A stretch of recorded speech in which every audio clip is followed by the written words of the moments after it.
Welcome to the Indie Film Lab. I'm Joseph Yulo, and I will be your guide as we deconstruct the illusion editing creates in the movies we love. When we watch a film, we often get swept up in the story, treating it like a continuous stream of reality. In this lesson, we're looking under the hood to explore how meaning, space, and time are not just reported, but actively manufactured in the editing room. Are you ready? Let's get started. So when you think about film editing, what really comes to mind? For most of us, it's just cutting, right? You take one shot, you join it to the next. But what if I told you it's actually one of the most powerful and, get this, invisible forms of manipulation ever invented? Let's pull back that curtain and deconstruct the whole illusion. I mean, just to give you an idea of the scale we're talking about, a normal 90-minute movie, that can be built from over 15 hours of raw footage. So the editor's job isn't just to, trim the fat. It's this incredibly creative process of selecting, arranging, and finding the perfect rhythm.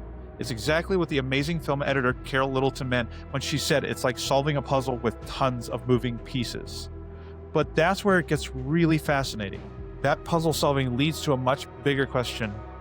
What if the editor's true goal isn't just to connect the scenes we see, but to actually construct a reality that never ever existed in front of the camera in the first place? Okay, to understand how they pull this off, we've got to look inside the editor's toolkit.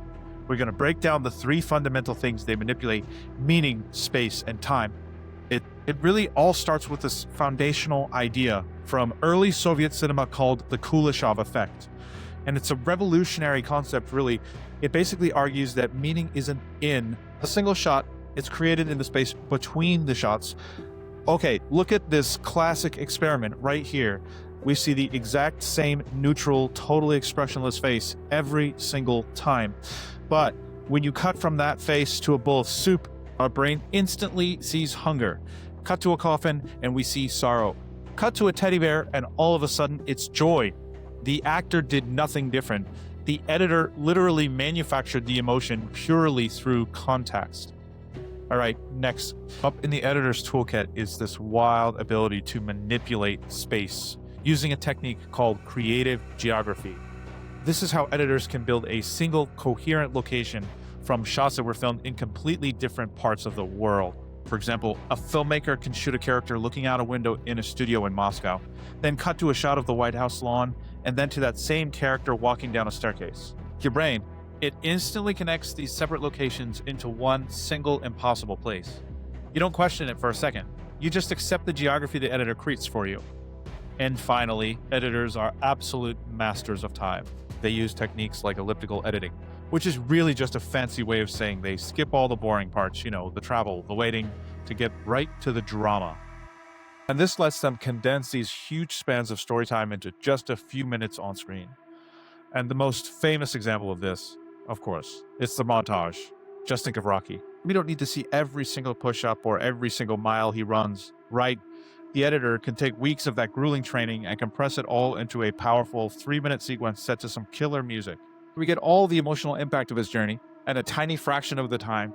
So if editors are constantly messing with meaning and space and time, why don't we notice it? How come we're not constantly being pulled out of the movie? Well, that's because for the last 100 years, filmmakers have perfected a system designed to make all of their work completely invisible. This whole system is called continuity editing, and it is the unspoken standard for pretty much all of Hollywood.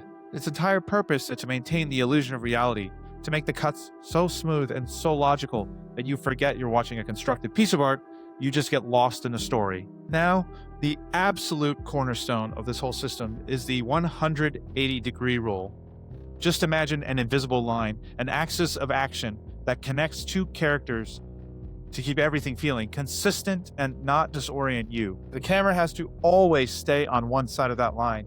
That way, character A will always be looking to the right, and character B will always be looking to the left.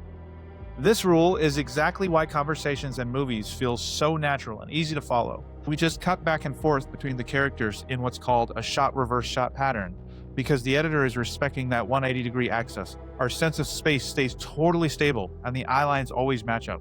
It just works.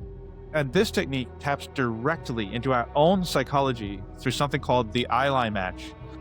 In shot A, a character looks at something off screen. Then in shot B, the editor shows us what they're looking at. our brain automatically connects the two shots. We just assume shot B is the character's point of view. It's a really fundamental way editors guide our attention. And this is where it all comes together beautifully. Alfred Hitchcock, the master of suspense, basically weaponized this. In his film Rear Window, he uses the eyeline match, which is a rule of continuity, and combines it with the Kuleshov effect. So we see Jimmy Stewart looking, then we cut to a shot of his neighbor washing a wall. Now, because of the story's context, we don't just see a guy cleaning. No, we interpret it as a guy getting rid of evidence. Hitchcock creates pure suspicion out of thin air using just two simple shots. So why does all this matter? It matters because the editor doesn't just assemble the film. They are a primary author of the story. They wield this incredible power over our perception, our emotions, everything.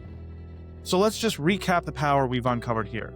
For the editor, space isn't just film, it's created from scratch. Time isn't just recorded, it's totally compressed. Meaning isn't inherent in a shot. It's generated by putting shots next to each other. And through it all, this illusion of a seamless reality is carefully, painstakingly maintained.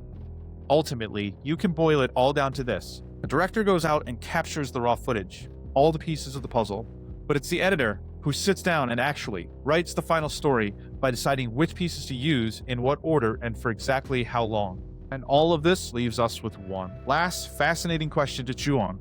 By making their work invisible, by making us literally forget we're even watching a film, does the editor actually manipulate us more effectively when the craft itself disappears?